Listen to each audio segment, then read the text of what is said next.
దేవుడిచ్చిన ఈ శ్రేష్టమైన సమయాన్ని బట్టి దేవునికి మనందరి తరపున యేసుక్రీస్తు నామములో కృతజ్ఞతాస్తుతులు చెల్లిస్తున్నాను. ప్రార్థన సహాయాన్ని కోరుకొని వాక్యాన్ని ధ్యానం చేద్దాం. మనం దినవృత్తాంతముల మొదటి గ్రంథం 15 అధ్యాయాలు కంప్లీట్ చేసుకున్నాం, అంతేనా? 16వ అధ్యాయంలోనికి మనం ప్రవేశిద్దాం. ప్రార్థన.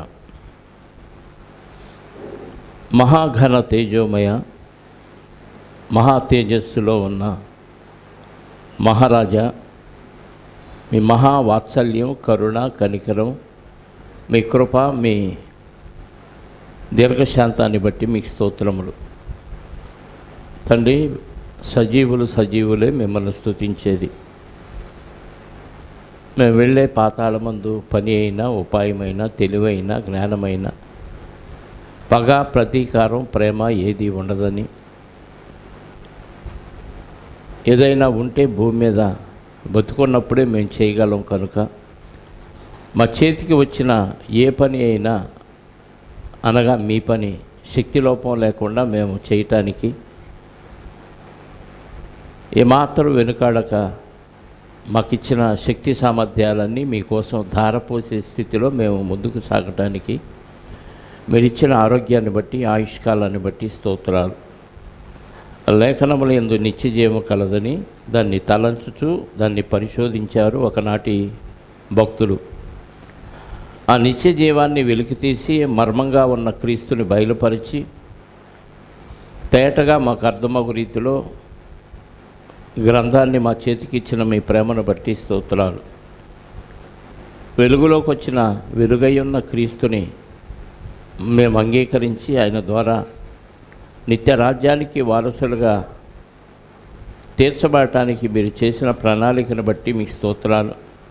ఆయన ద్వారా ఆయనలో ఉన్నవారముగా, ఆయన వల్ల పొందిన పరిశుద్ధాత్మను కలిగిన వారముగా మరింత లోతులోనికి వెళ్ళి మీ జ్ఞానాన్ని నేర్చుకునే ప్రయత్నంలో మేముండగా మీ ఆత్మ సహాయాన్ని బోధిస్తున్న నాకును వింటున్న మీ పిల్లలకును అనుగ్రహించండి.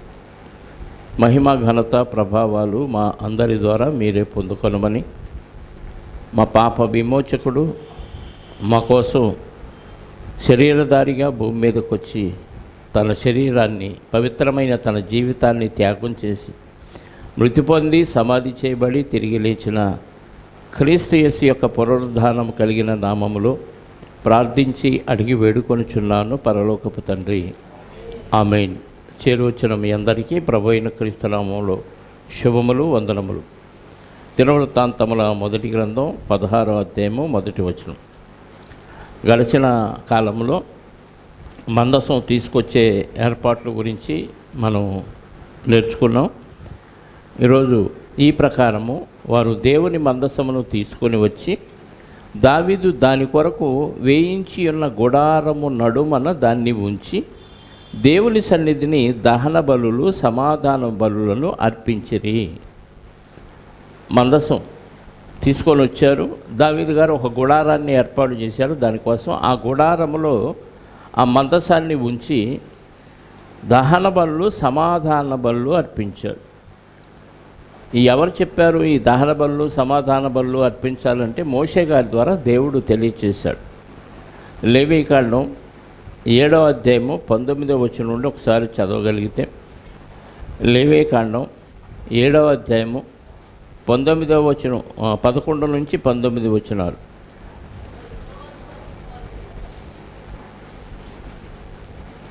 లేవీకాండం 7వ అధ్యాయము 11వ వచనం నుండి, ఒకడు యెహోవాకు అర్పించవలసిన సమాధాన బలిని గూర్చిన విధి ఏదనగా, ఇక్కడ దావీదు గారు అర్పించిన బలు ఏంటి? దహన బలులు, సమాధాన బలు. సమాధాన బలు ఎలా అర్పించాలి, దాని గురించిన వివరాలు ఏంటి అంటే ఇక్కడ చెప్తున్నాడు. వారు కృతజ్ఞతార్పణముగా దాన్ని అర్పించినప్పుడు తన కృతజ్ఞతార్పణ రూపమైన బలి కాక నూనెతో కలిసినవియు పొంగనివియునైన పిండి వంటలను, నూనె పూసినవియు పొంగనివినైన పలుచని అప్పడములను, నూనె కలిపి కాల్చిన గోధుమ పిండి వంటలను అర్పింపవలను. ఓన్లీ బలిని మాత్రమే కాక దాంతోపాటు ఏమి ఇవ్వాలి? సమాధాన బలితో పాటు 3 రకాల పదార్థాలు అక్కడ అర్పించాలి. ఒకటి నూనెతో కలిపిన పొంగనివినైన పిండి వంటలు, నూనె పూసిన పొంగవినైన పలసని అప్పడములు, నూనె కలిపి కాల్చిన గోధుమ పిండి వంటలను అర్పించాలి. ఆ పిండి వంటలే కాక సమాధాన బలి రూపమైన కృతజ్ఞతా బలి ద్రవ్యముల్లో పులిసిన రొట్టెను అర్పణముగా అర్పించవాలి. అక్కడ పులియని అర్పించాలి, ఇక్కడ పులిసినవి కూడా ఒక రొట్టెను అర్పణంగా అర్పించాలి. మరియు ఆ అర్పణములలో ప్రతి దానిలో నుండి ఒక దాని యెహోవాకు ప్రతిష్టార్పణముగా అర్పించాలి. అది సమాధాన పలి పశువు రక్తమును ప్రోక్షించిన యాజకునిది, అది అతని దగును. అంటే ఇవన్నీ ఎవరి అవుతాయి అంటే ఆ సమాధాన పలి పశువు రక్తంలో ప్రోక్షించింది యాజకునిది అయ్యిందంట. సమాధాన బలిగా తాను అర్పించు కృతజ్ఞత బలి పశువును అర్పించు దినమే దాని మాంసమును తినవలను, ఆ రోజే దాన్ని తినేసేయాలి. దానిలోని ఏదియు మర్నాటి వరకు ఉంచుకొనకూడదు. అతడు అర్పించు బలి మ్రొక్కుబడియే కానీ స్వేచ్ఛార్పణయే కానీ ఆయన ఎడల అతడు దాన్ని అర్పించునాడే తినవలను. అర్పించు బలియే కానీ స్వేచ్ఛార్పణయే కానీ మొక్కుబడియే కానీ ఆ రోజే తినేయాలి. 3వ నాడు ఆ బలి పశువు మాంసంలో మిగిలిన దాన్ని అగ్నితో కాల్చివేయవలను. ఇది సమాధాన బలి గురించిన వివరం లేదా దహన బలి గురించిన వివరాలు. ఇంకా సంఖ్యాకాండం 6వ అధ్యాయము 22 నుంచి కూడా ఒకసారి చూడగలిగితే యెహోవా జనులను దీవించిన సందర్భం ఇక్కడ ఉంటుంది. 2వ వచనానికి సంబంధించి ఒకసారి చూద్దాం. సంఖ్యాకాండం 6వ అధ్యాయము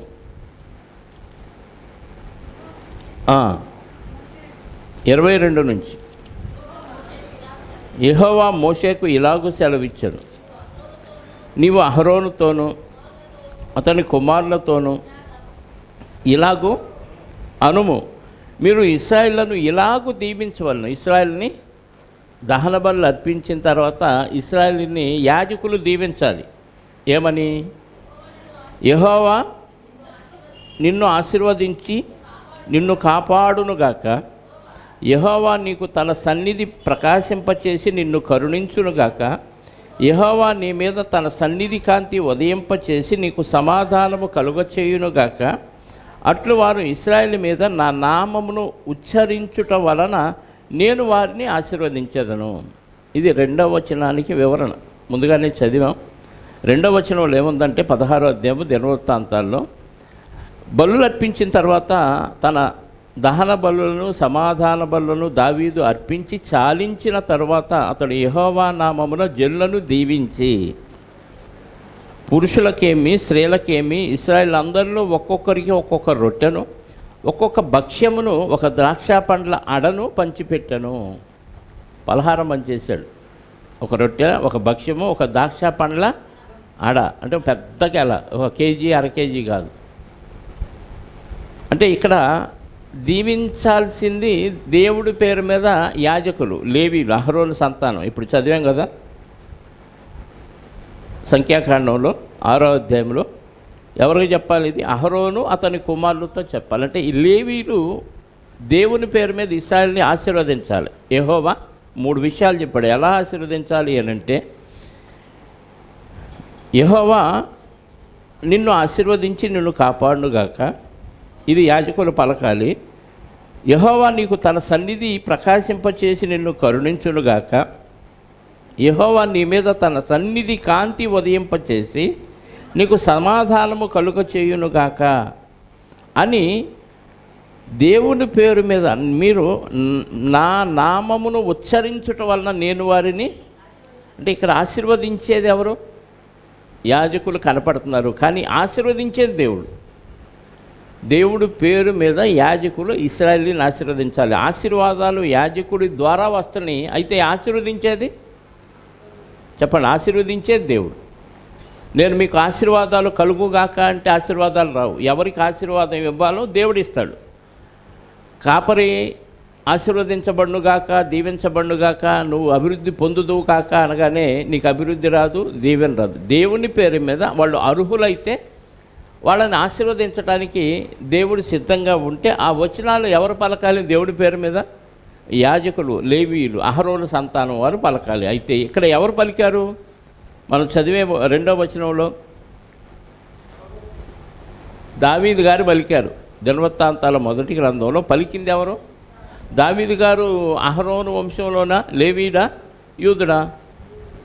యోధా వంశంలో నుంచి వచ్చిన ఆయన. మరి యోధా వంశంలో నుంచి వచ్చిన ఆయనకి ఆశీర్వదించే అధికారం ఎక్కడది అంటే దేవుడు భవిష్యత్తులో యేసుక్రీస్తు ద్వారా రాబోయే ఆశీర్వాదాన్ని ముందుగానే దావీదు గారికి ఇచ్చాడు. వాస్తవంగా ఈ మాటలన్నీ మోషే గారికి చెప్పాడు దేవుడు. ఎవరికి చెప్పాడు? అహరోను గారికా, మోషే గారికి?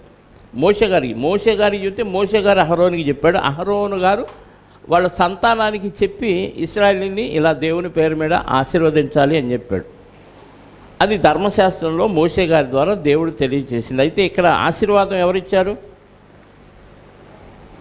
దావీదు గారు ఇచ్చారు. కారణం ఏంటంటే భవిష్యత్తులో రాబోయే యేసుక్రీస్తు దావీదు వంశంలోనే వస్తాడు కాబట్టి యేసుక్రీస్తు ద్వారా ఆశీర్వాదం మనకు వస్తుంది కాబట్టి దేవుడు ముందుగానే రాయించాడు. మనకి యోహాను మొదటి పత్రిక 2:25లో ఒక ఆశీర్వాదం ఇస్తాడు మనకి కొత్త నిబంధనలో. చదవండి ఒకసారి. యోహాను మొదటి పత్రిక 2:25 నిత్య జీవము అనుగ్రహించుననున్నదియే ఆయన తానే మనకు చేసిన వాగ్దానం. నిత్య జీవము అనుగ్రహించుననున్నదియే ఆయన తానే మనకు చేసిన వాగ్దానం. అలాగే ఎఫెసీ పత్రిక 1వ అధ్యాయము 3వ వచనం. ఎఫెసీ పత్రిక 1వ అధ్యాయము 3వ వచనం. మన ప్రభువైన యేసుక్రీస్తు యొక్క తండ్రియగు దేవుడు స్తుతింపబడునుగాక. ఆయన క్రీస్తులందు పరలోక విషయములో ఆత్మ సంబంధమైన ప్రతి ఆశీర్వాదమును మనకు అనుగ్రహించాను. ఎవరి ద్వారా? యేసుక్రీస్తు ద్వారా అనుగ్రహించాడు. ఎవరినందు? తండ్రి యేసుక్రీస్తు నందు పరలోక సంబంధమైన విషయంలో ఆశీర్వాదం ఇచ్చాడు మనకి యేసుక్రీస్తు నందు. యేసుక్రీస్తు దావీదు వంశంలోంచి వచ్చారు కాబట్టి దావీదు గారు ముందుగానే ఇశ్రాయేలుని ఆశీర్వదించి రొట్టె, భక్ష్యము, ద్రాక్ష పండ్ల అడ, ఇవి 3 జనాలకు పంచిపెడితే ఎవరి ఇళ్ళకు వాళ్ళు వెళ్ళిపోయారు. 4వ వచనం. మరియు అతడు యెహోవా మందసం ఎదుట సేవ చేయుచు ఇశ్రాయేలు దేవుడైన యెహోవాను ప్రసిద్ధి చేయుటకును వందించుటకును. వందించటం అంటే వందనాలు చెప్పటం, వందించడం అంటే ఆయనకి నమస్కారం చేయించుటకు అని అర్థం. వందించుటకును ఆయనకు స్తోత్రములు చెల్లించుటకును లేవీయులలో కొందరిని నియమించను.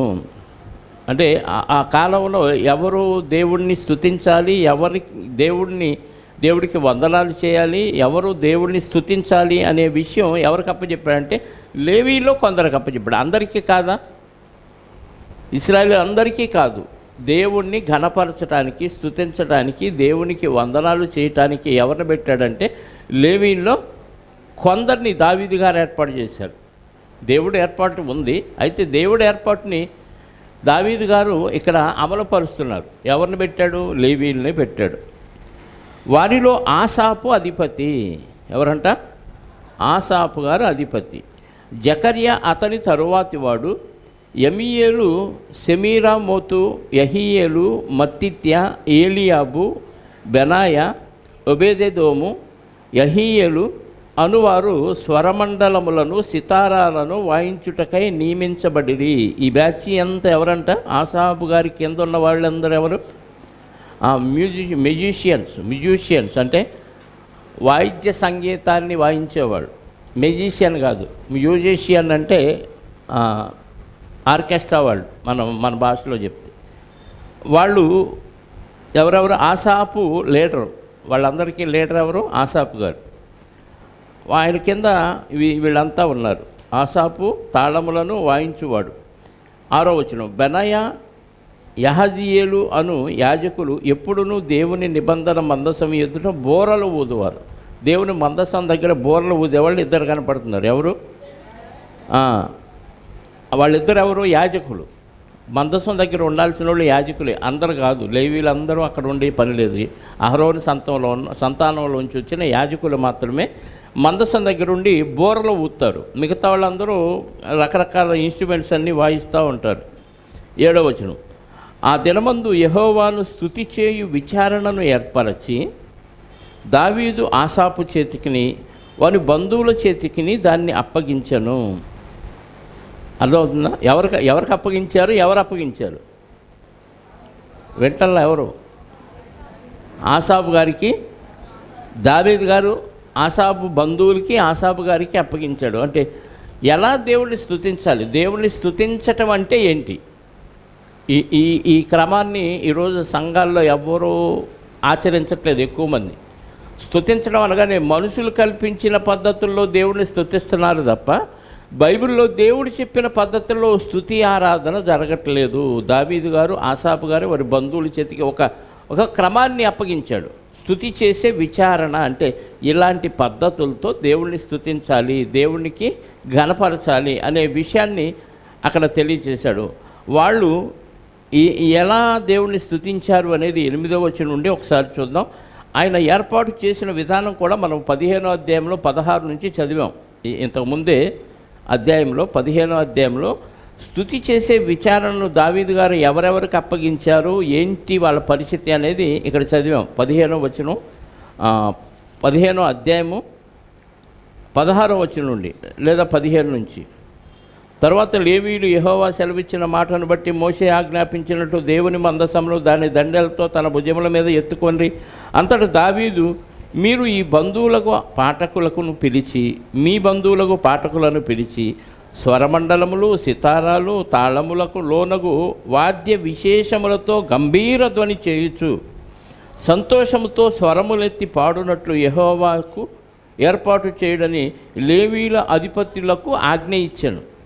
కావున లేవీలు యావేలు కుమారుడైన హేమానును వాని బంధువుల్లో బెకరియా కుమారుడైన ఆసాపును తమ బంధువులకు మెరారీల్లో కోషాయాహు కుమారుడైన ఏతానును వీరితో కూడా 2వ వరుసగా ఉన్న తమ బంధువులైన జకరియా, బేను, యహజియేలు, సెమీరామోతు, యహీయేలు, ఉన్ని, ఏలియాబు, బెనాయ, మైసేయ, మత్తిత్య, ఎలీప్లేహు, మిక్నేయాహు అను వారిని ద్వారపాలకులకు ఒబెదెదోము, యహీయేలును పాఠకులను నియమించిరి.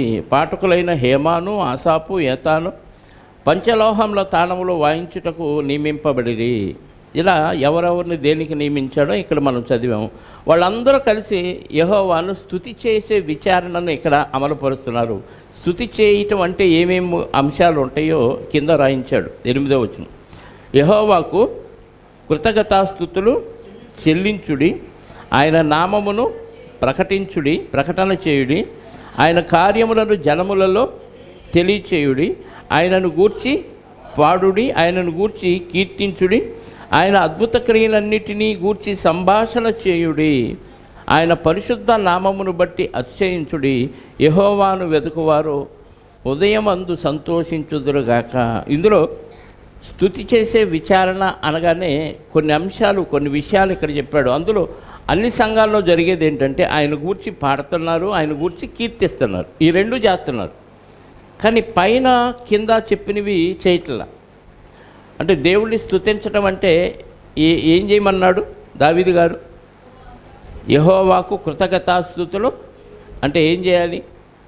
దేవుడు చేసిన మేళ్ళన్నిటికీ, దేవుడు చేసిన కీడులాగా అనిపించిన మేళ్ళన్నిటికీ కూడా ఏం చేయాలి? కృతజ్ఞతాస్తుతులు చెల్లించాలి. అంటే ప్రతి విషయంలో దేవునికి థ్యాంక్స్ చెప్పాలి. ఈరోజు బతుకున్నాం, థ్యాంక్స్. ఈరోజు ఏ ప్రమాదం జరగలేదు, థ్యాంక్స్. లేదు ప్రమాదం జరిగింది అయినా కాపాడాడు, అయినా థ్యాంక్స్.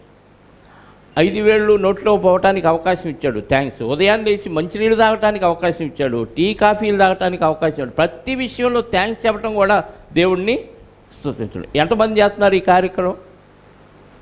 ఏమంటే ఏదో ఒక రోజు ఈ తినటం, ఈ తాగటం, ఈ తిరగటం, ఈ మాట్లాడటం, ఈ కార్యక్రమాలన్నీ బంద్ అయిపోతాయి. అది సడన్గా బంద్ అవుతాయి. ఎప్పుడవుతాయో తెలియదు. అంటే ఈరోజు బతుకున్నామంటే దేవునికి ప్రతి విషయంలో భక్తులు ఏం చేయాలి? కృతజ్ఞతాస్తుతులు చెల్లించాలి. ఆగిపోయిన వాళ్ళు బోల్డ్ మంది ఉన్నారు. అసలు ఈ విషయాలు తెలియని వాళ్ళు చాలామంది ఉన్నారు క్రైస్తవుల్లో, బయట వాళ్ళకి అసలు తెలియదు. ఇప్పుడు చిన్న చిన్న పిల్లలంట 12 ఏళ్ళు, 6 ఏళ్ళు, 8 ఏళ్ళు పిల్లలు పెద్ద అంతస్తులు బిల్డింగ్ ఉంది, గేమ్స్కి అలవాటు పడ్డారు. వీడియో గేమ్స్ కాదు, ఏం గేమ్స్ అవి, కొరియా గేమ్స్ అంట, ఆన్లైన్ గేమ్స్. దానికి అలవాటు పడిపోయి ఇక అందులో ఇన్వాల్వ్ అయిపోయారు. ఆ గేమ్స్లో దాక్కోవటం, తల్లిదండ్రులను ఆట పట్టించడం, బిల్డింగుల మీద నుంచి దూకటం, ఇవన్నీ గేమ్లో ఒక పార్ట్ అంట. పిల్లలు అక్కడ నుంచి బిల్డింగ్ మీద నుంచి దిగి చచ్చిపోయారండి, 3 పిల్లలు. ఎప్పుడు ఆగిపోతాయో తెలియదు, యాక్సిడెంట్లు అవుతున్నాయి, సడన్గా చచ్చిపోతున్నారు. ఆఫీస్కి వెళ్దామని బయలుదేరుతున్నారు, యాక్సిడెంట్ అయింది, చావు వార్త ఇంటికి వస్తుంది. పరిస్థితులు ఎప్పుడూ ఒకే విధంగా ఉండలేదు. కాబట్టి బతుకున్నామంటే భక్తులు ఏం చేయాలి? ఉదయం లేచిన దగ్గర నుంచి సాయంత్రం పడుకునే వరకు ప్రతి విషయంలోనండి కృతజ్ఞతాస్తుతులు ఈ చెల్లించటం దేవుడిని స్తుతించటం అంట.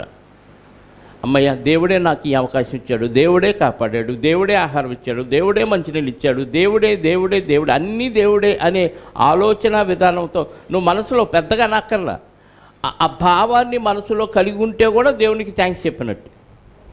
దేవుని దయ వలన ఈ తాగగలుగుతున్నా, దేవుని దయ వలన ఈ మాట్లాడగలుగుతున్నా, దేవుని దయ వలన చూడగలుగుతున్నా, దేవుని దయ వలన వినగలుగుతున్నా, దేవుని దయ వలన తినగలుగుతున్నా, ఇవన్నీ దేవుని దయ వలన ప్రశాంతంగా నిద్రపోగలుగుతున్నా. ఇవన్నిటికీ దావీదు గారు పెట్టిన పేరేంటి? దేవుణ్ణి స్తుతించే విధానం. స్తుతించే విధానంలో థ్యాంక్స్ చెప్పటం ఒక భాగం.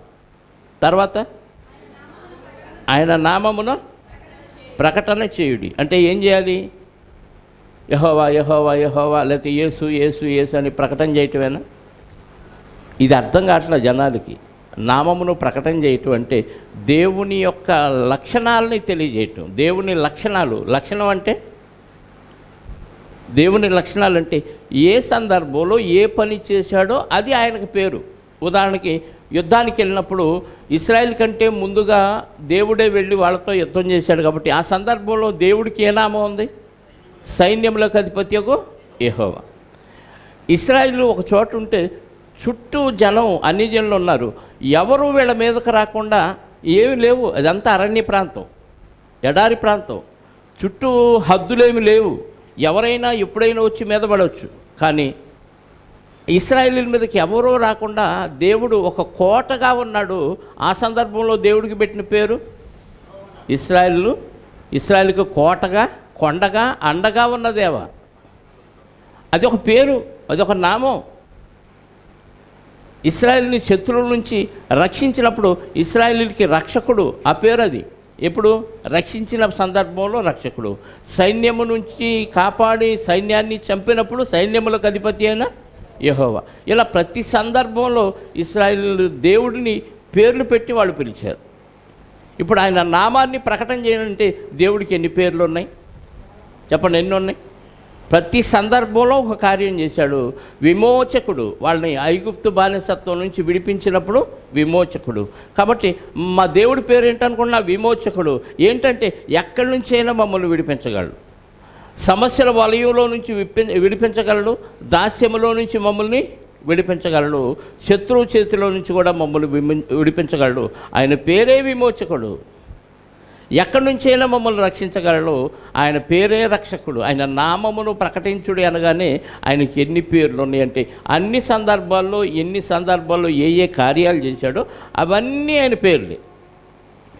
యెహోవా అనే ఒక పేరు కాదు, ఆ పేరుకి అర్థం అంటే ఉన్నవాడు.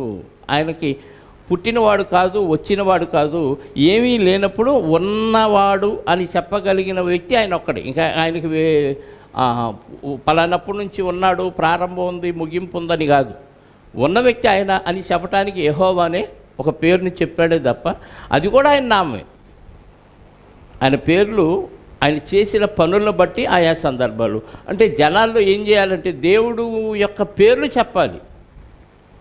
మా దేవుడి పేర్లు ఏంటో తెలుసా అని రక్షకుడు, విమోచకుడు, సైన్యములకు అధిపతి, కాపాడేవాడు, ఇంకా దయ చూపేవాడు, కృప చూపేవాడు, ప్రేమ చూపేవాడు, ఎన్ని పేర్లు ఉన్నాయి. దహించు అగ్ని, దయామయుడు, కరుణామయుడు, ప్రేమామయుడు, ఎన్ని పేర్లండి. ఇవన్నీ దేవుడి పేర్లే. ఆ పేరు చెప్పినప్పుడు వాళ్ళు దానికి క్వశ్చన్ చేస్తారు, ఏంటి దయామయుడు అంటున్నావు? ఏం దయ చూపించాడంటే, ఈ దేవుడు చూపించిన దయ గురించి ఎన్ని మాటలు చెప్పొచ్చు? వాళ్ళు వింటలేదండి. నీ చేతగాని తనంతో చేతగాని మాటలు మాట్లాడకూడదు. దేవుడు దయామయుడు అన్నావు. ఏంటయ్యా మీ దేవుడు దయ అని అంటే, ఈరోజు నువ్వు బతుకున్నావు, ఈరోజు నువ్వు తప్పు చేస్తున్నా క్షమించబడ్డావు అంటే దేవుని దయ. గాలి పీలుస్తున్నావంటే దేవుని దయ. ఈరోజు నువ్వు భూమి మీద తిరుగుతున్నావంటే దేవుని దయ. నువ్వు ఆహారం తినగలుగుతున్నావంటే దేవుని దయ. దేవుడు లేకపోతే నీకు ఉనికే లేదు. ఈరోజు ఇది చెప్పామనుకో, ఓహో దయామయుడు అంటే అదే. మరి ప్రేమమయుడు అంటే ఆయన ప్రేమను బట్టే ఈరోజు నువ్వు బతుకున్నావు. ఆయన ప్రేమ లేకపోతే నువ్వు చేసే కార్యక్రమాలకి ఎప్పుడూ ఆయన నిన్ను చంపేసేవాడు. అదే ఆయన ప్రేమ. ఇలా దేవుడు పేరు చెప్పినప్పుడల్లా ఎదుటోడు క్వశ్చన్ చేస్తాడు. క్వశ్చన్ చేసినప్పుడల్లా ఆయన గురించిన అద్భుత విషయాలన్నీ, ఆయన నామములన్నీ మనం ప్రకటన చేయొచ్చు. అప్పుడు సువార్త ఈజీగా వెళ్ళిపోతుంది. దేవుడు అంటే అర్థం కాని వారికి దేవుడు అర్థమవుతాడు. కృతజ్ఞతా స్తుతులు చెల్లించడం, దేవుడిని స్తుతించటం, ఆయన నామమును జనాల్లో ప్రకటన చేయటం, ఆయన స్తుతించటం, ఆయన కార్యములను జనముల్లో తెలియచేయడు. దేవుడు నాకేం చేశాడు అంటారు చాలామంది. దేవుడు నాకేం చేశాడు? అసలు నువ్వు దేవుడికి ఏం చేసావు చెప్పు. దేవుడు నిన్ను పుట్టించాడు, నీకు అవయవ నిర్మాణం చేశాడు, నీకు మెంటలోడుగా పుట్టించకుండా మంచి తెలివి గల్లవాడిగా పుట్టించాడు, మంచి ఆలోచన విధానాన్ని ఇచ్చాడు. ఏ జంతువుకి, ఏ పక్షికి, ఏ పురుగుకి లేని తెలివితేటలు మనిషిగా నీకు ఇచ్చాడు. ఇవన్నీ ఎవరిచ్చారు? ఇవన్నీ ఇచ్చింది ఎవరు? దేవుడు. ఆయన కార్యాలంటే చెప్పలేము. సూర్యుడిని, చంద్రుడిని, కోటాను కోట నక్షత్రాలని వీటన్నిటినీ సృష్టించింది కాక వీటన్నిటినీ నడిపిస్తున్న శక్తిమంతుడు ఆయన. ఎన్ని కార్యాలు చెప్పవచ్చు? ఆయన కార్యాలు చెప్పుకుంటా పోతే ఎన్ని రోజులైనా ఇలా గడిచిపోతాయి. ఎందుకంటే ఒక చెట్టు మొలకెత్తాలన్నా, చెట్టుకి దానికి ఆ విత్తనానికి తగ్గట్టుగా కాండం రావాలన్నా, ఆకు రావాలన్నా, పూత రావాలన్నా, పిందె రావాలన్నా ఆయన కార్యమే. నువ్వు తినే ఆహారం, దానికి రంగు, దానికి రుచి, ఇవన్నీ ఇచ్చింది ఆయనే. ఆయన కార్యమే అది. ఒక పురుగు, దాని మీద ఉన్న డిజైను, ఇవన్నీ ఇచ్చింది. ఆ డిజైను ఆలోచించి దానికి ఏర్పాటు చేసింది ఆయనే. ఇవన్నీ ఆయన కార్యాలు. చెప్పుకుంటా పోతే ఎన్ని దినాలు, ఎన్ని సంవత్సరాలు అయినా సరిపోవు. ఆయన కార్యాలని జనాల్లో ప్రకటన చేయాలి. అది స్తుతించటం. మనం ఇవేం చేయం. మన గురించి, మన బట్టల గురించి, మన ఆస్తుల గురించి, మన దర్జా గురించి, మన గొప్పతనం గురించి ప్రకటించుకుంటూ హ్యాపీగా బతికేస్తున్నాం. కానీ దేవుని గురించిన ఆయన పేరును కానీ, ఆయనకి థ్యాంక్స్ చెప్పే విషయం కానీ, ఆయన నామాన్ని ప్రకటన చేసే విషయం కానీ, ఆయన కార్యాలను జనాల్లో తెలియచేసే విషయాలు కానీ చేయట్లేదంటే మనం ఏం చేయట్లేదు? ఏం చేయట్లేదు? దేవుణ్ణి స్తుతించట్లేదని అర్థం. స్తుతించడం అంటే మందిరంలో చేరి చేతులెత్తి దేవాస్తోత్రం అని ఊగిపోయి ఒక గంట సేపు అబ్బో దేవుడిని ఎరగదీసి స్తుతించామని చెప్పుకొని డబ్బాలు కొట్టుకుంటే అది మన సొంత డబ్బా తప్ప దేవుడు మెచ్చేది కాదు. దేవుడు మెచ్చే స్తుతి విధానం దావీదు గారు రాసి ఆ పాఠకులకు, వాళ్ళకి, ఆసాపు గారు వాళ్ళకి ఇస్తే వాళ్ళు వివరణ అక్కడ తెలియజేస్తున్నాడు. ఎలా స్తుతించారో చెప్తున్నాడు. 9వ వచనం, ఆయన కార్యములను జనముల్లో తెలియచేయుడి, ఆయన నామమును ప్రకటన చేయుడి, ఆయన కార్యములను జనములలో తెలియచేయుడు. ఎన్ని కార్యాలు చేశాడు? అన్ని జనాల్లో తెలియచేయండి. నమ్మనోడు కూడా నమ్ముతాడు. 100 మంది చెబితే 4 5 నమ్ముతారు. అందరు నమ్ముతారని గ్యారంటీ లేదు. ఎందుకంటే వాళ్ళ మనోనేత్రాలు వెలిగించబడకపోతే నువ్వెన్ని తెలియజేసినా అన్నీ తూచి అంటారు. చేయటం, తెలియచేయటం మన బాధ్యత. దేవుడిని స్తుతించే కార్యక్రమం ఇది. అది నమ్ముతాడా నమ్మడా అది అనవసరం, మనకు సంబంధించిన మ్యాటర్ కాదు అది. మనకు తెలిసిన విషయాలు, దేవుని గురించి విషయాలన్నీ జనాలకి తెలియజేయడం. నిజంగా ఆలోచించండి, మన జీవితంలో 24 గంటల్లో ఒక 10 గంటలు నిద్రకు పోయినా మిగిలిన సమయం అంతా దేవుని గురించి చెప్పే విషయంలో ఎక్కువ కేటాయిస్తామా? మన పనులు చేసుకుంటూ, మన కార్యక్రమాలు, మన వృత్తికి సంబంధించిన విషయాలు చెప్పడంలో ఎక్కువ సమయాన్ని కేటాయిస్తామా? చెప్పండి.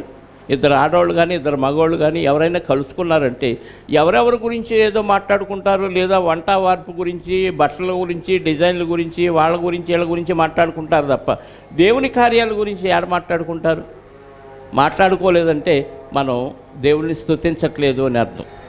ఆయన కార్యాలను జనముల్లో తెలియచేయండి, ఆయనను గూర్చి పాడండి. అంటే ఆయన విషయాలన్నీ పాటల రూపంలో,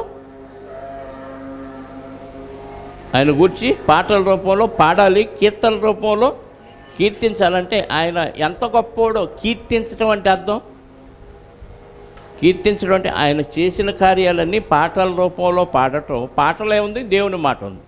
కీర్తించడం అంటే దేవుని యొక్క గొప్పతనాన్ని ఎదుటివాడికి అర్థమయ్యేటట్టు తెలియచేయటమే కీర్తించడం. అంటే నీ గురించి నేను 4 మాటలు చెప్పానంటే నిన్ను కీర్తించానని అర్థం, గొప్పగా చెప్తే. లేదు నీ గురించి చెడుగా చెప్పాను అనుకోండి, అప్పుడు నిన్ను దిగజార్చటం అయింది, నిన్ను అందరిలో పరువు తీసిన వాడిని అవుతా. నిన్ను గురించి గొప్పగా చెప్తే అందరూ నీ వైపు అదోలా ఆశ్చర్యంగా గొప్పగా చూస్తారు. అది కీర్తించడం. ఇప్పుడు దేవుడి గురించి కీర్తించడానికి ఎన్ని కారణాలు ఉన్నాయి మనకి? చెప్పండి. దేవుడి గురించి కీర్తించాలంటే ఎన్ని విషయాలు ఉన్నాయి మన జీవితంలో? ఎన్నో విషయాలు ఉన్నాయి. అన్నీ చెబితే దేవుడు గొప్పతనం ఎంత పెరిగిపోద్ది జనాల్లో. దేవుని గురించి కీర్తించాలి. కీర్తన అనగానే దావీదు గారు రాసిన ప్రతి కీర్తనలో ఆయన ఎంత గొప్పోడో, ఎంత వీరుడో, ఎంత శూరుడో, ఎన్ని విషయాల్లో ఆయన విడిపించగలడో, ఆయన బాధల్లో, ఆయన కష్టాల్లో ఆయన ఎలా ఆదుకున్నాడో ఇవన్నీ చెప్పాడకే దేవుడి మీద దావీదు గారికి ఉన్న నమ్మకం ఎంతో అర్థమవుతుంది. దేవుడు ఏమేం చేయగలడో ప్రజలకు అర్థమవుతుంది. అంటే కీర్తించాడు, అందుకే వాటికి కీర్తనలు అనే పేరు. కీర్తనలు అంటే అర్థం ఏంటి? దేవుని యొక్క గొప్పతనాన్ని తెలియచేయటమే కీర్తించటం. అది పాటల రూపంలో చేశాడు కాబట్టి అది కీర్తనలు అన్నాడు. నెక్స్ట్, ఆయన అద్భుత క్రియలన్నిటిని గూర్చి సంభాషణ చేయుడి. ఆయన అద్భుత క్రియలన్నిటిని గూర్చి సంభాషణ చేయుడి. ఏమేం చేశాడు? అద్భుత క్రియలు ఏం చేశాడు చెప్పండి? మన జీవితంలో సరే, ఇశ్రాయేలుకి ఏం చేశాడు? ఇశ్రాయేలుకే కదా చెప్పాడు, ఎర్ర సముద్రాన్ని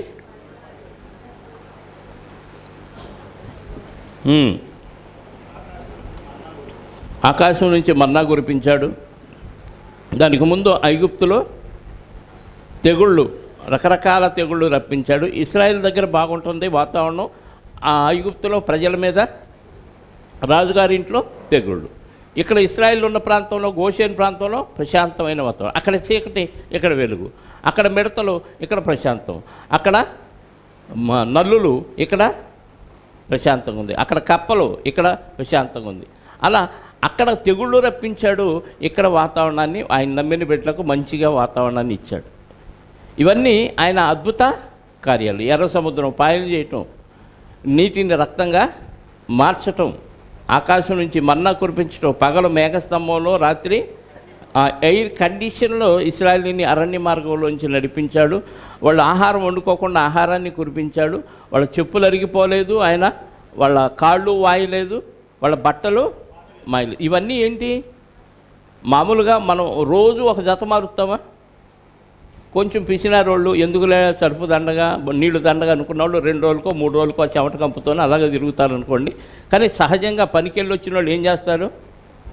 రోజు ఒక జత మారుస్తారు. ఎందుకు? మురికి అవ్వపోయినా కనీసం చెమట వాసనని వచ్చింది, మాసిపోతాయి అని మారుతాం. కానీ 40 సంవత్సరాల్లో వాళ్ళు బట్టలే మార్చుకోలేదంట. ఇదేంటి అంటే దేవుని సన్నిధిలో ఉంటే అద్భుతం కదా. ఆహారం కష్టపడితే ఆహారం వస్తుంది, రెక్కాడితే కానీ డొక్కాడదు. కష్టపడకుండానే దేవుడే ఆహారం కురిపించి పోగు చేసుకోవటం, తినేయటం. ఆశ్చర్యం కదా కదండి. చెప్పులు అరిగిపోతుంది, వాళ్ళు వాహనాల్లో నడవలా, బళ్ళెక్కి తిరగల, వాళ్ళు కాలి నడకన ఎక్కడ నడిచారు? మామూలు నేల, ఇసుక నేల, లేదా అప్ అండ్ డౌన్ రాతి నేల. అంటే ఎడారి మార్గం, అరణ్య మార్గం, మంచి మార్గం కాదు. భయంకరమైన విషకరమైన జంతువులు, పురుగులు నివసిస్తూ తిరిగే ప్రాంతం అది. తాపకరమైన సర్పాలు తిరిగే ఎడారి ప్రాంతం అది. అలాంటి ప్రాంతంలో చెప్పులు అరిగిపోకపోవటం ఏంటి? ఏమండి, ఇవన్నీ దేవుడు చేసిన ఆశ్చర్యకార్యాలు. అది మన జీవితంలో ఖచ్చితంగా జరిగిద్ది. అది అనుభవిస్తే అర్థమైంది. డబ్బులు తక్కువే వస్తాయి, నువ్వు పనికి వెళ్తే తక్కువ డబ్బులతో కుటుంబం అంతా జరిగిపోద్ది. ఆశ్చర్యం, నేను అనుభవించానని చెప్తున్నాను. ఆదాయం ఎక్కువ రాదు, కానీ తక్కువ ఆదాయంతో కుటుంబం హ్యాపీగా తినేస్తారు, హ్యాపీగా నిద్రపోతారు, అన్నీ సక్రమంగా జరిగిపోతాయి. ఎలా అంటే దేవుడు చేసే అద్భుతాలు ఇదొక అద్భుతం. మనం లోకస్తులు ఏమనుకుంటారంటే నేను ఎక్కువ కష్టపడితే ఎక్కువ డబ్బులు వస్తాయి, ఎక్కువ డబ్బులు వస్తే ఎక్కువ సుఖం అనుకుంటారు. సుఖం నువ్వు కష్టపడి ఎక్కువ సంపాదించడంలో లేదు, దానివల్ల నీకు నష్టమే. ఊరిలోనూ నిన్ను శోధనలోనూ ముంచేసే కార్యక్రమం అది. కానీ దేవుని సన్నిధిలో ఉంటూ దేవుని కార్యక్రమాలు చేస్తూ దేవుని యొక్క నామాన్ని ప్రకటిస్తూ దేవునికి కృతజ్ఞతాస్తుతులు చెల్లిస్తూ ఆయన నామాన్ని ప్రకటిస్తూ ఆయన కార్యాలన్నీ జనాల్లో తెలియచేస్తూ ఆయన అద్భుతాలన్నీ తెలియచేస్తూ ఉంటే మన జీవితంలో అద్భుతాలు మనమే అనుభవిస్తాం. అది ఎదుటోళ్ళకి చెప్పడానికి అవకాశం ఉంటుంది. ప్రతిదండి మనం అనుభవిస్తే మనకు అర్థమైంది. అనుభవించాలంటే నువ్వు ఒక అడుగు ముందుకేసి దేవుని కార్యక్రమాలు చేస్తూ ఉంటే ఖచ్చితంగా అన్నీ అనుభవిస్తావు. ఏ కొదువ నీకు ఉండవు. సమస్తము సమకూడి జరుగుతాయి అంతే. రోమపత్రిక 8 చదువుతాం మనం ఎప్పుడు కదా. ఆయన సంకల్పం చొప్పున పిలువబడిన వారికి సమస్తమును సమకూడి జరుగుతున్నవని ఎరుగుదాము. అది జరిగింది, నేను అనుభవించాను, అందుకని ప్రాక్టికల్గా చెప్పగలుగుతున్నాను. ఇవన్నీ అద్భుత కార్యాలే. ఒకరోజు పనికి వెళ్ళకపోతే ఇంట్లో కష్టం మామూలు వాళ్ళకి. కానీ దేవునిలో ఉంటూ నువ్వు 4 రోజులు పనికి వెళ్ళిపోయినా ఇల్లు హ్యాపీగా జరిగిపోదు. ఎలా అంటే ఇక అది వర్ణించడానికి వీలవదు, అది నువ్వు అనుభవిస్తేనే అర్థమైంది. అలాంటివి నువ్వు నీ జీవితంలో జరిగినవి దేవుని వలన పొందుకున్న ఈ మేలులన్నీ అద్భుతాలన్నీ జనాల్లో ఏం చేయమంటున్నాడు? క్రియలన్నిటిని గూర్చి నా జీవితంలో ఇలా జరిగింది, అందుకే నేను ఇలా ఉండగలిగానని నువ్వు ఒకరితో ఒకరు చెప్పుకున్నప్పుడు నీ జీవితాన్ని కళ్ళారా చూసిన వారు నమ్మకేం చేస్తారు? నా జీవితాన్ని కళ్ళారా చూసిన వారు, నేను చేస్తున్న పనిని, నేను చేస్తున్న పరిచర్యని చూసిన వాళ్ళు, నా జీవితంలో నేను అనుభవించిన జీవితాన్ని, దేవునిలో నేను పొందుకున్న మేలులను చూసిన వారు నమ్మకేం చేస్తారు చెప్పండి? వాళ్ళతో నేను సంభాషణ చేసినప్పుడు వాళ్ళు ఖచ్చితంగా నమ్మారు. నిజమే కదా, నువ్వు ఇదే చేసావు కదా, అందుకే దేవుడు నిన్ను హ్యాపీగా ఉంచారు. నీ మొహంలో ఎప్పుడు ఏడుపు మొహం లేదు, దుఃఖం లేదు, బాధ లేదు, చింత లేదు, ఎప్పుడూ హ్యాపీగా ఉంటావేంటి అని ఆశ్చర్యపోయారు. ఎందుకంటే దేవుల్లో ఉంటే ఆ ఆనందం అద్భుతంగా ఉంటుంది ప్రియులారా. అనుభవిస్తేనే అర్థమైంది. ఆయన అద్భుత క్రియలన్నిటిని గూర్చి సంభాషణ చేయుడి, ఆయన పరిశుద్ధ నామమును బట్టి. అంటే అంత గర్వమా? దేవుడు పరిశుద్ధుడు, నేను పాపినైనా నన్ను పరిశుద్ధుడిగా తీర్చాడు, నేను పరిశుద్ధుడిని. అబ్బా ఎంత గొప్పండి! ఎవరు చెప్పగలరు ఈ మాట? పాపులమే. కానీ దేవుడి ద్వారా ఏం చేసాం? మనం ఏమైపోయాం? పరిశుద్ధులుగా తీర్చబడ్డాం. కాబట్టి నేను పరిశుద్ధుని ఆ ఫీలింగ్ మనలో ఉంటే, నాలో ఏ పాపం లేదనే ఫీలింగ్ మనలో ఉంటే 1000 రెట్లు ఎనర్జీ వచ్చింది. మనం ఏం పరిశుద్ధతో ఏమోలే అనుకున్నాం అనుకో, ఇంకా కుంగిపోతావు, రోగాలతో పోతావు. పరిశుద్ధత అనేది ఈజీగా ఆషామాషిగా వచ్చేది కాదు. దేవుడు ఉచితంగా కృప వలన మనకి ఇచ్చింది. అది పొందుకోవటానికి అర్హత మనకు కూడా ఇచ్చింది దేవుడే. కాబట్టి నేను పరిశుద్ధిని అనే విషయం మనకు అర్థమైతే దాన్ని బట్టి అతిశయించాలి. లోకంలో ఉన్న వాళ్ళకి చాలా డబ్బు ఉంటుంది, చాలా ఐశ్వర్యం ఉంటుంది, వాళ్ళు సుఖాలు అనుభవిస్తారు. కానీ వాళ్ళలో లేనిది మనలో ఉందేంటే పరిశుద్ధత. మీ దేవుడిని నమ్మకపోతే నరకంలో పడేస్తాడా అంటాడు. అడిగా అర్థమైంది పాపం. వాళ్ళకి అర్థమైంది ఏంటంటే ఆయనకు నమస్కారం చేయలేదు కాబట్టి వాళ్ళ దేవుడు నరకంలో పడేస్తాడు, మా దేవుడు ఎన్ని పాపాలు చేసినా వదిలేస్తాడు, చూసి చూడనట్టు పోతాడు అనుకుంటున్నారు. ఆ పాపాలు విడిచిపెట్టి నువ్వు మారిపోయి కనీసం మనిషిలాగా బతుకురా నాయన అని తెలియచేయటానికే యేసుక్రీస్తు వారిని భూమి మీదకు పంపించి పరిశుద్ధత మనకిచ్చాడు. మా పాపాలన్నీ క్షమించడానికి దేవుడు సిద్ధంగా ఉన్నాడు. ఇది వాళ్ళకి అర్థం కాదు. ఆ పరిశుద్ధత పొందిన వారికి ఆ ఆలోచన వచ్చింది. వాళ్ళు దేవుని బట్టి అతిశయిస్తారు. మీ పరిశుద్ధతను బట్టి, ఆయన పరిశుద్ధ నామమును బట్టి అతిశయించుడు. యెహోవాను వెతుకువారు హృదయమునందు వెతికితేనే సంతోషిస్తారంటే, పొందుకుంటే ఇంకా అత్యానందం, ఇంకా అందులో ఏమాత్రం దిగులు చింత ఏముండవండి. యెహోవాను వెతుకువారు హృదయమునందు సంతోషించుదురుగాక, యెహోవాను ఆశ్రయించుడి ఆయన బలమును. అంటే అర్థం ఏంటి? యెహోవాను ఆశ్రయించడం అంటే నమ్మటం వేరు, ఆశ్రయించడం వేరు. తెలుసా? నమ్మటం అంటే ఓవరక నమ్మేసాం అంతే. ఆశ్రయించడం అంటే నువ్వు తప్ప నాకు దిక్కు లేదు. తుఫాను వస్తుంది, చుట్టుపక్కల అంతా చూసాం, ఎక్కడో ఒక రేకుల షెడ్డో ఏదో కనపడింది. ఇప్పుడు దాని కిందకి వెళ్ళామంటే మనం రేకుల షెడ్ని ఏం చేసాం? ఆశ్రయించాం. ఆ తుఫాన్లో రేకుల షెడ్డు నీకు ఆశ్రయంగా ఉంది, నిన్ను కాపాడటానికి ఆ రేకుల షెడ్డు దిక్కయింది. నువ్వు తప్ప నాకు దిక్కు లేదు రేకుల షెడ్డు అని దాని కిందకి వెళ్ళిపోయాం మనం. లేదు ఒక ఇల్లు దొరికింది, ఆ ఇంట్లో మీ ఇంట్లో ఈ తుఫాన్ తగ్గేదాకా కాస్త ఆశ్రయం ఇవ్వండి అంటే ఆ ఇల్లు నీకు ఆ రోజు ఏం చేసింది? ఆశ్రయం ఇచ్చింది. అంటే ఇక దిక్కు లేదు, నాకు ఎవ్వరూ లేరు, నువ్వే దిక్కు అని ఖచ్చితంగా ఆ షెల్టర్ కింద ఆయన కింద లోబడి ఉంటే అది ఆశ్రయం. యెహోవాని నమ్ముకొనుడి కంటే ఆశ్రయించటం విలువైంది. అంటే నువ్వే దిక్కు, ఏదొచ్చినా నువ్వే చూసుకో, నాకు సంబంధం లేదు, నేను నీ వాడిని అని లోబడి ఆయన దగ్గర మనం పూర్తిగా సరెండర్ అయిపోవటం ఆశ్రయించు.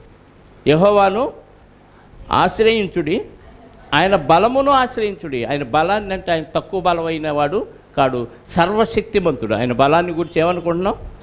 మహాబలపరాక్రమము కలిగిన దేవుడు. అలాంటి గొప్ప బలము కలిగిన దేవుణ్ణి ఆశ్రయించాలి. ఇంకంతకంటే బలం ఇంకెవరికి లేదు.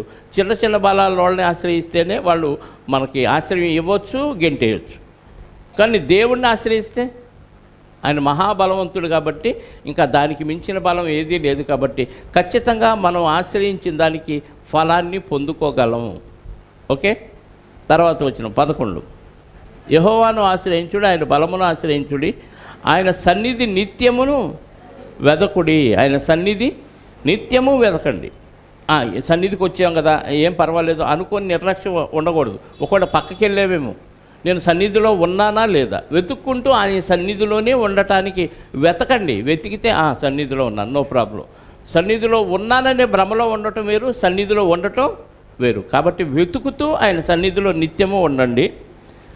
ఆయన దాసులకు ఇశ్రాయేలు వంశస్థులారా, ఆయన ఏర్పరచుకునే యాకోబు సంతతి వారులారా, ఆయన చేసిన ఆశ్చర్య కార్యములను జ్ఞాపకము చేసుకొనుడి. ఆయన సూచక క్రియలను, ఆయన నోటి తీర్పులను జ్ఞాపకము చేసుకొనుడి. ఆయన సూచక్రియలు, ఆయన నోటి తీర్పులు. ఐగుప్తులో ఎలాంటి తీర్పులు తెచ్చారు? ఇశ్రాయేలులో అందరూ బాగున్నారు. ఐగుప్తీల్లో రాజుగారి ఇంట్లో జ్యేష్ఠ కుమారుడు, రాజుగారి ఇంట్లో జ్యేష్ఠ సంతానమైన పశువుల్లో, జంతువుల్లో మొదలుకొని ఆ దేశంలో ఉన్న సామాన్యుడు వరకు వాళ్ళ జంతువులు, జ్యేష్ఠ సంతానమైన జంతువు, జ్యేష్ఠ సంతానమైన మగపిల్లలు అందరినీ ఆయన తీర్పు తీర్చి నిర్మూలన చేశాడు. ఈ తెగుళ్ళు రప్పించి ఆయన ఐగుప్తులో చేసినవన్నీ ఆ దేవతలకు తీర్చిన తీర్పులు. వాళ్ళు ఏర్పాటు చేసుకున్న దేవతలు, మొన్న మల్లిపాడులో మీటింగ్లో మనం ఆలోచించాం కదా, ఏ దేవతలు వాళ్ళు చేసుకున్నారు, ఏ దేవత వాళ్ళకి ఏ కార్యక్రమం చేస్తుందని.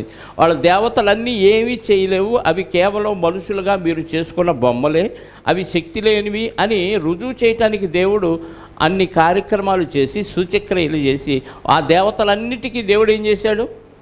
తీర్పులు తీర్చాడు. మనకు నిర్గమకాండంలో 12వ అధ్యాయంలో ఈ విషయాలన్నీ వ్రాయబడి ఉన్నాయి. వాళ్ళ దేవతలన్నిటికీ దేవుడు తీర్పు తీర్చాడు. అది మనం జ్ఞాపకం చేసుకోవాలి.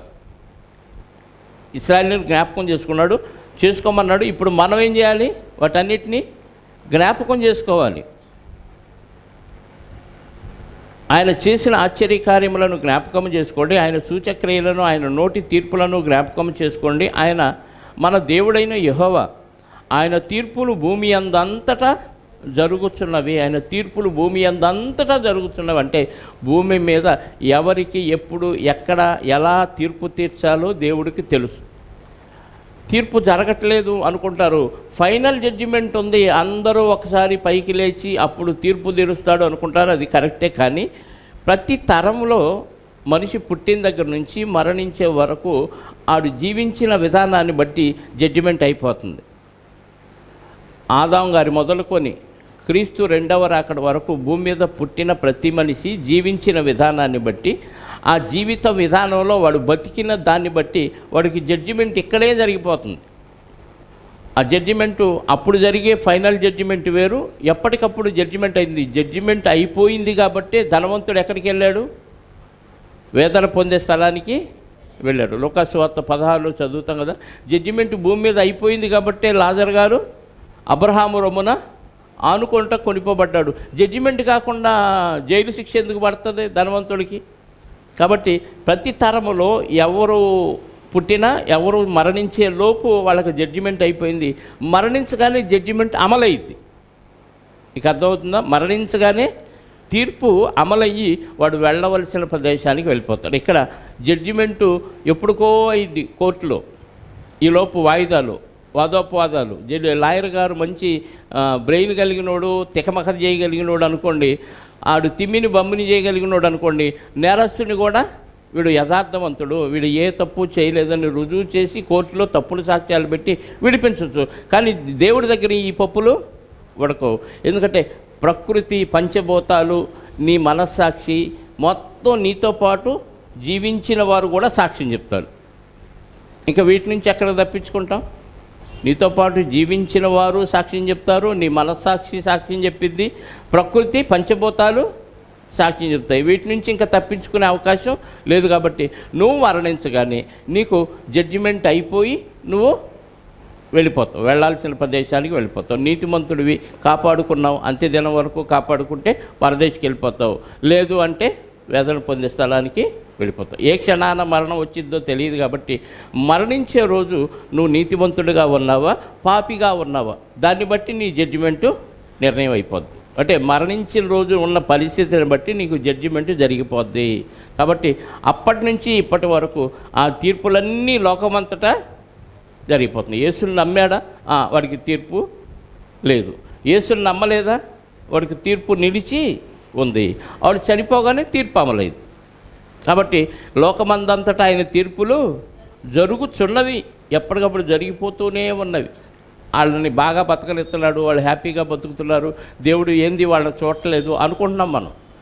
కానీ ఆయన తీర్పు జరుగుతుంది, ఆ విషయం మనకి తెలియదు. సర్వలోక న్యాయాధిపతి ఆయన. అలాంటి ఆయన తీర్పు తీర్చకుండా ఎందుకుంటాడు? కాబట్టి లోకమందు ఆ తీర్పులు ఇప్పుడు జరుగుతున్నవి. మీ సంఖ్య కొద్దిగాను, మీరు స్వల్ప సంఖ్య గల జనులుగాను, కనాను దేశంలో అన్యులుగాను ఉండగా కొలబడిన స్వాస్థ్యముగా దాన్ని నీకిచ్చేదనని ఆయన అబ్రహాముతో చేసిన నిబంధనను, ఇస్సాకుతో చేసిన ప్రమాణమును, ఏర్పాటును నిత్యము జ్ఞాపకముంచుకొనుడి. ఎవరు చేశాడు? అబ్రహాము గారికి, ఇస్సాకు గారికి చేశాడు. ఎక్కడో ఊరు అనే ప్రాంతంలో మెసొపొతేమియాలో బతుకుతున్నప్పుడు అబ్రహాము గారిని పిలిచి, నీకు కనాను దేశం, ఒక దేశాన్ని ఇస్తాను, పాలు తేనెలు ప్రవహించే దేశం అని వాగ్దానం చేస్తే, ఆ వాగ్దానాన్ని బట్టి అబ్రహాము గారికి ఇస్సాకుని, ఇస్సాకు గారికి యాకోబుని, యాకోబు 12 గోత్రాల వాళ్ళు ఇశ్రాయేలీయులని పేరు పెట్టి వీళ్ళందరికీ ఇచ్చేశాడా యెహోషువ గారి నాయకత్వంలో. ఇవన్నీ ఇప్పుడు మళ్ళీ జ్ఞాపకము చేసుకొనుడి అంటున్నాడు. 1000 తరముల వరకు నా మాటలు, ఆ మాట నిలుచునని ఆయన సెలవిచ్చాను. 20వ అధ్యాయము నిర్గమకాండంలో చెప్పాడు కదా, ఏమని? 5వ వచనంలో, నేను రోషము కలిగిన వాడిని, నన్ను ప్రేమించు వారికి, నన్ను ద్వేషించు వారి విషయంలో 3-4 తరముల వరకు తండ్రుల దోషము కుమారుల మీదకి రప్పించుచు, నన్ను ప్రేమించిన ఆజ్ఞలను గైకొని వారి విషయంలో 1000 తరముల వరకు కరుణించువాడనై ఉన్నాను. అది చెప్పాడు, అబ్రహాము గారితో చెప్పాడు. కాబట్టి ఇప్పుడు అబ్రహాము గారి వంశంలో నుంచి వచ్చిన వారందరినీ అలా కరుణిస్తూనే ఉన్నాడు. అదే విషయాన్ని ఇక్కడ జ్ఞాపకం చేస్తున్నాడు 18వ వచనంలో. 1000 తరముల వరకు ఆ మాట నిలుచునని ఆయన సెలవిచ్చెను. యాకోబునకు కట్టడగాను, ఇశ్రాయేలునకు నిత్య నిబంధనగాను ఆయన ఆ మాట స్థిరపరచి ఉన్నాడు. యాకోబుకు ఒక కట్టడ, ఇశ్రాయేలుకి నిబంధనగా ఆయన ఆ మాటను స్థిరపరిచి ఉన్నాడు. వారు జనము నుండి జనమునకు, రాజ్యము నుండి రాజ్యమునకు తిరుగులాడుచుండగా నేను అభిషేకించిన వారిని ముట్టవలదనియు, నా ప్రవక్తలకు కీడు చేయవద్దనియు సెలవిచ్చి ఆయన ఎవరినైనాను వారికి హింస చెయ్యనీయ లేదు. అంటే చుట్టుపక్కల దేశాల రాజులందరూ వీళ్ళ మీద పడి ఎవడో వీళ్ళని టచ్ చేయకుండా దేవుడే ఆపాడు. ఎందుకంటే అభిషేకించబడిన వాళ్ళు, వీళ్ళు నా జనాంగం, ప్రత్యేక జనాంగం అని వాళ్ళ చుట్టూ కాపలాగా దేవుడే ఉండి వాళ్ళని కాచాడు.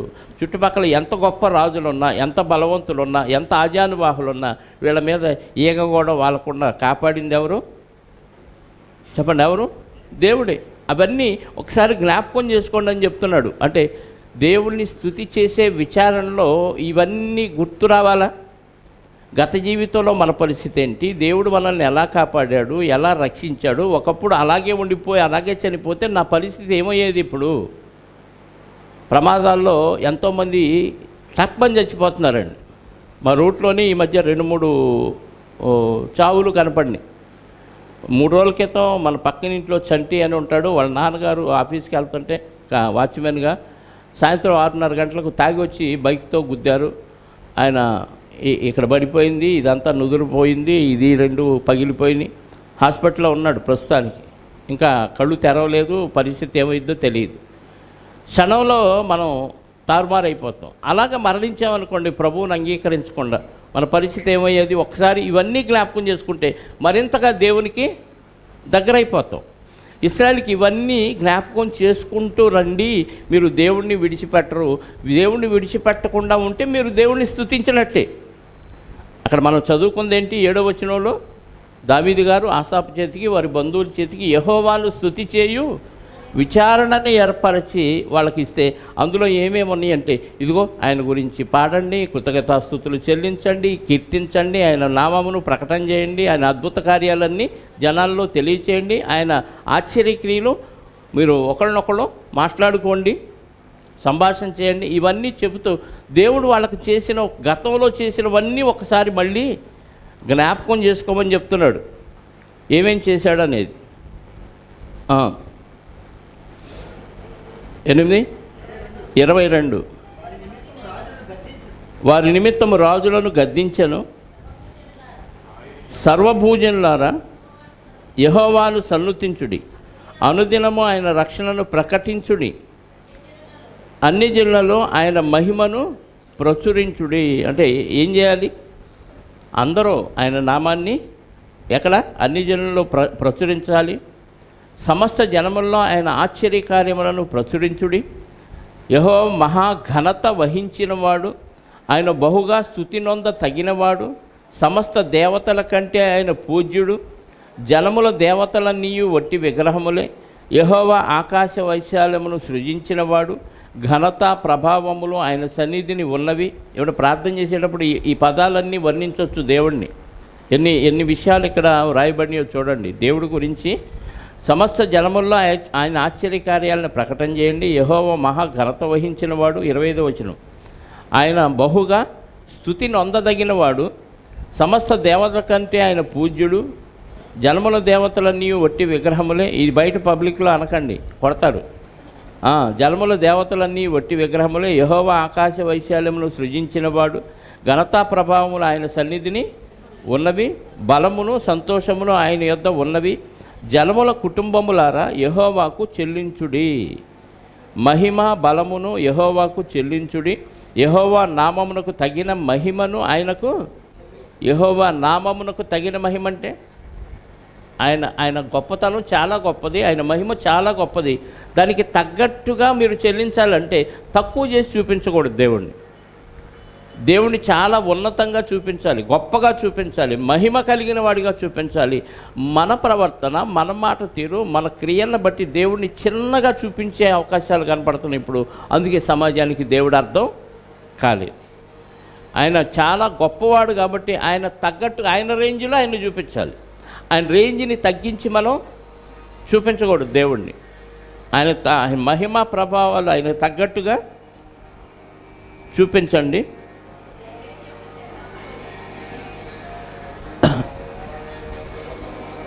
నైవేద్యములు చేతబట్టి పుచ్చుకొని ఆయన సన్నిధిని చేరుడి.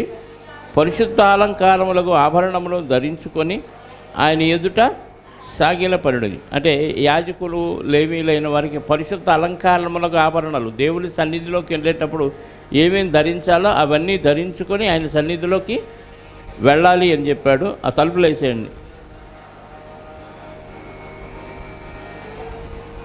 అప్పుడు భూలోకము కదలకుండానట్లు భూజనులారా ఆయన సన్నిధిని వణకుడి. అప్పుడు భూలోకము కదలకుండును, అప్పుడు అది స్థిరపరచబడును. దేవుడి సన్నిధిలో వణికితే ప్రజలందరూ అప్పుడు భూమి చక్కగా తిరిగిద్ది.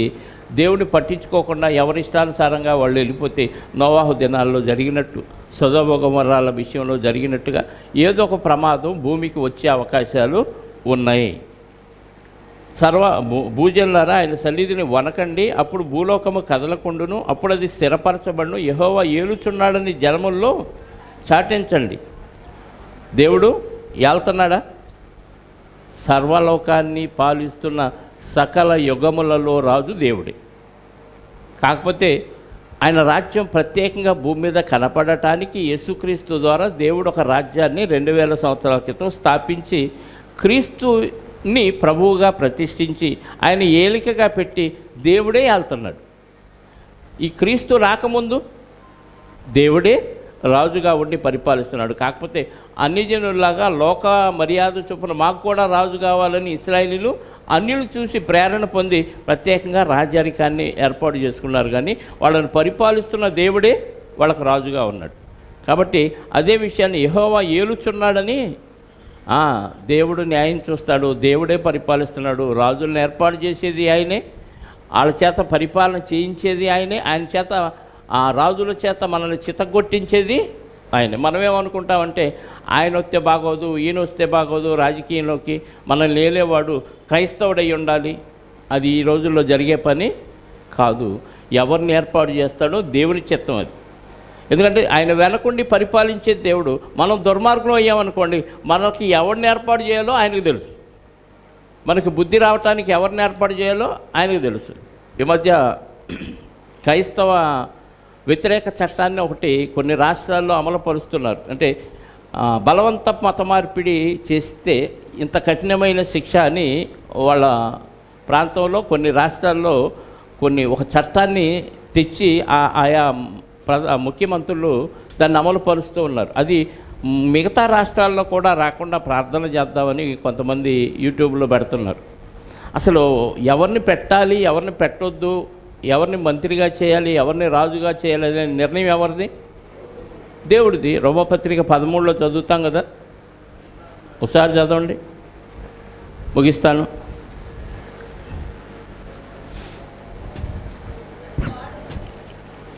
యెహోవా ఏలుచున్నాడని జనముల్లో చాటించుడి. రోమపత్రిక 13వ అధ్యాయము. ప్రతివాడును పై అధికారులకు లోబడి ఉండండి, ఏలయనగా దేవుని వలన కలిగినది తప్ప మరి ఏ అధికారము లేదు. ఉన్న అధికారములు దేవుని వలననే, అన్ని అధికారాలు దేవుని వలననే నియమించబడి. అవును, చంద్రబాబు నాయుడు గారిని ముఖ్యమంత్రిగా చేయాలంటే దేవుని నిర్ణయం, మోడీ గారిని ప్రధానమంత్రిగా చేయాలంటే దేవుని నిర్ణయం, అంతే. అది అక్రమంగా జరిగిందా, వాళ్ళ ఆ ఓట్లు అది అటు పేరు వేలుముద్దలు వేసే ఓట్లు బాక్సుల పేరు ఈవీఎం బాక్సులు, అవి తారుమారు చేశారా, అయ్యే మనకు అనవసరం. అక్కడ ఏర్పాటు ఏ యాంగిల్లో జరిగినా దేవుడు ఏర్పాటు చేశాడని మనం గమనించాలి. ఎందుకు అలా చేశామంటే, ఆనాడు ఇశ్రాయేలు దేవునికి వ్యతిరేకంగా తిరిగితే ఎవరిని ఏర్పాటు చేశారో వారిని పరిపాలించడానికి రాజులుగా? ఒక నెబుకద్నెజర్ని, ఒక మాదీయులు పారసీకుల్ని, ఒక రోమా సామ్రాజ్యం వాళ్ళని, అన్య రాజుల్ని వాళ్ళ మీద అధికారులు చేశాడు. కారణం, వాళ్ళు సరిగ్గా దేవుణ్ణి ప్రేమించలేదు, దేవుని చట్టాన్ని వాళ్ళు గౌరవించలేదు. కాబట్టి వాళ్ళకి ఎవరిని ఏర్పాటు చేయాలో దేవుడే ఏర్పాటు చేశాడు. కాబట్టి పరిపాలించేది దేవుడే. మన ప్రవర్తన బట్టి ఎవరిని నాయకుడిగా పెట్టి పరిపాలించాలనేది నిర్ణయించేది దేవుడే. అది మనం గమనించాలి. చాలండి, ఎక్కడున్నా ఎన్నో వచనం.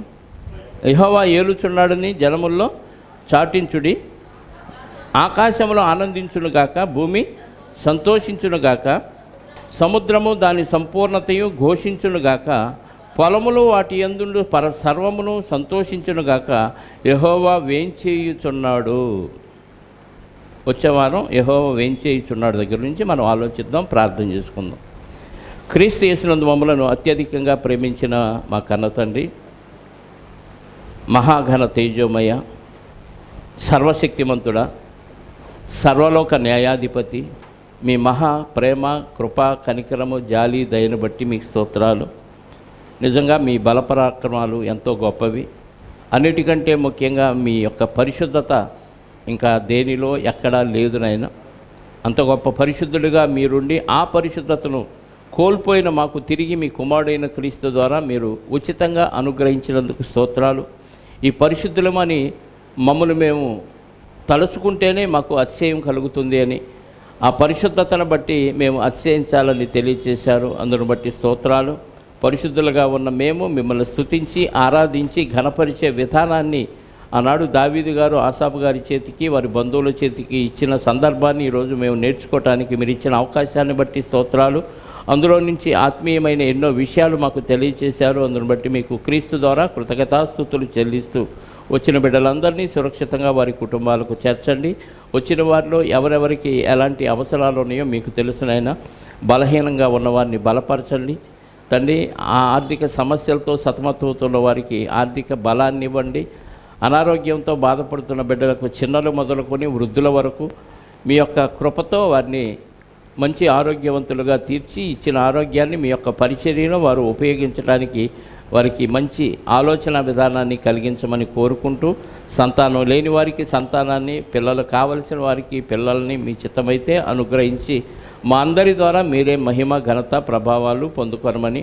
ఇదిగోనైనా మరి గోపి యొక్క లక్ష్మణ్ గారి తల్లిగారు, గోపి యొక్క అమ్మమ్మ గారు మరి అనారోగ్యంతో మరి శ్వాస పీల్చుకునే పరిస్థితిలో లేక మిషన్ల మీద బతుకుతూ ఉందనైనా మీ చిత్తమైతే నెమ్మదిగా మృతుల్లోకానికి తీసుకువెళ్ళండి. లేదా ఆమె విషయంలో ఆమె మారు మనసును బట్టి ఆమె యొక్క పశ్చాత్తాపాన్ని బట్టి ఒక అద్భుత కార్యం చేయాలని మీకు అనిపిస్తే మా చిత్తము కాదు కానీ మీ చిత్తమైతే ఒక ఆశ్చర్యకార్యాన్ని ఆమె విషయంలో జరిగించి తద్వారా ఆ కుటుంబాలు సంఘమంతా మీకు మరింతగా కృతజ్ఞతాస్తుతులు చెల్లించడానికి సహాయాన్ని దయచేయమని కోరుకుంటూ, ఇంకా ఎవరెవరైతే మాకు తెలిసి తెలియక ఇబ్బందుల్లో ఇరుకులో ఉన్నారో వారందరికీ విడుదల కలిగించమని, మీరు చేసే ఆశ్చర్య కార్యాలు కంటికి కనిపించవు, మానవ హృదయానికి గోచరము కావు కనుక వారి స్వ అనుభవంలో వారు అనుభవించేలాగున ఆనందించేలాగున కృప చూపి సహాయాన్ని దయచేయమని కోరుకుంటూ, మా రక్షకుడు మా పాప విమోచకుడునైన యేసుక్రీస్తు వారి యొక్క పరిశుద్ధమైన నామములో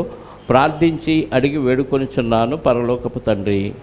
ఆమెన్. మనందరి కన్న తండ్రి అయిన దేవుని ప్రేమ, ఆయన ప్రియ కుమారుడైన యేసుక్రీస్తు వారి కృప, మా అందరి ఆదరణకర్త అయిన పరిశుద్ధాత్ముని అన్యోన్య సహవాసము ఇప్పుడు ఎల్లప్పుడూ సకల పరిశుద్ధులకు సదాకాలము తోడై ఉండి నడిపించునుగాక. ఆమెన్. అందరికీ యేసుక్రీస్తు నామములో శుభములు, వందనాలు.